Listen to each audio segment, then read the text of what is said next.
Latar belakang skripsi itu memang bikinnya nggak mudah. Ada beberapa hal yang harus kita perhatikan ketika membuat latar belakang skripsi. Tapi aku bakalan sharing terkait dengan bagaimana caranya kita membuat latar belakang skripsi. Nah, simak video ini sampai selesai teman-teman, karena aku bakalan bocorin terkait dengan hal-hal yang berkaitan dengan latar belakang skripsi.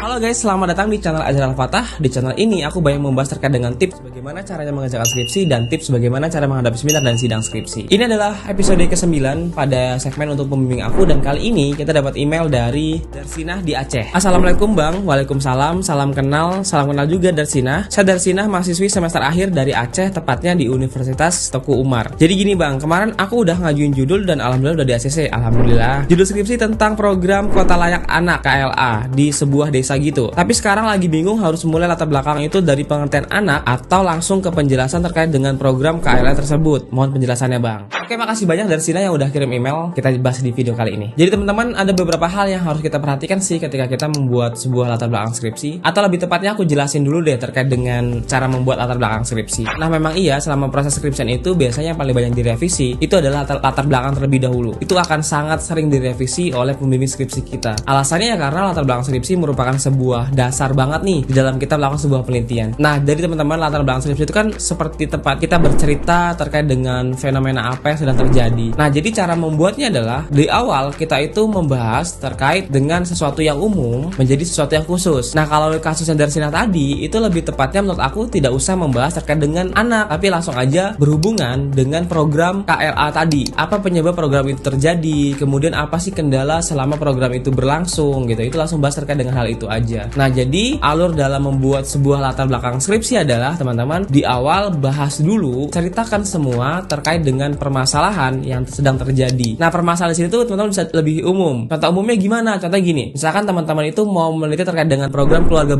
berencana di sebuah daerah, misalkan Kota Pekanbaru. Nah, teman-teman bahas dulu terkait dengan keluarga berencana ini sebenarnya ditujukan pemerintah itu untuk siapa. Nah, bahas dulu terkait dengan itu. Setelah itu lanjut masuk ke dalam Provinsi Riau, masuk dalam Kota Pekanbaru. Selama ini permasalahannya apa sih? Emang kalau orang nggak KB itu kenapa gitu? Itu jadi teman-teman berurut. Biasanya kalau orang-orang penulis atau dia nulis skripsi, itu menyebutnya kita membahasnya seperti piramida terbalik. Jadi kita bahas dulu secara luas dari atas, semakin ke bawah semakin mengkerucut, membahas terkait dengan permasalahan yang akan kita teliti. Nah, tetapi teman-teman, ada beberapa hal yang harus diperhatikan, dan beberapa hal ini biasanya menyangkut dengan penyebab latar belakang skripsi kita itu sering direvisi oleh pembimbing. Yang pertama biasanya adalah ketika latar belakang skripsi kita itu terlalu umum pembahasannya. Paragraf awal sampai dengan paragraf akhir itu umum semua. Jadi nggak ada penarikan sebuah permasalahan di situ. Itu biasanya akan direvisi oleh pembimbing. Yang kedua teman-teman, latar belakang kalian akan direvisi oleh pembimbing ketika itu tidak nyambung. Ibarat gini, latar belakang kalian itu tidak sesuai dengan permasalahan skripsi kalian. Karena kan di dalam latar belakang kita bercerita dulu terkait dengan permasalahan, apa yang sedang terjadi nih, latar belakang masalah seperti apa. Nah, berikutnya itu ada sebuah bagian permasalahan penelitian. Nah, disitulah itu harus sudah fokus membahas terkait dengan permasalahan penelitiannya. Setelah itu biasanya latar belakang skripsi teman-teman itu direvisi juga berhubungan dengan kurangnya data atau teori yang bisa mendukung terkait dengan fakta yang akan teman-teman teliti. Contoh tadi kita mau meneliti terkait dengan keluarga berencana. Itu ada tidak datanya yang menyebutkan bahwa sampai sekarang itu masih banyak masyarakat yang belum menerapkan program keluarga berencana. Cari datanya. Setelah itu teman-teman bisa cari juga terkait dengan jurnal. Nah, jadi teman-teman perhatikan hal itu ketika membuat latar belakang skripsi. Tapi kalau misalkan kalian masih bingung terkait dengan judul skripsi kalian, misalkan teman-teman bisa diskusi aja di kolom komentar postingan ini ya. Jadi teman-teman langsung diskusi, bilang, "Bang, kalau aku gimana ya?" Atau, "Bang, aku belum paham nih kalau judul aku bagaimana." Teman-teman diskusi di sana.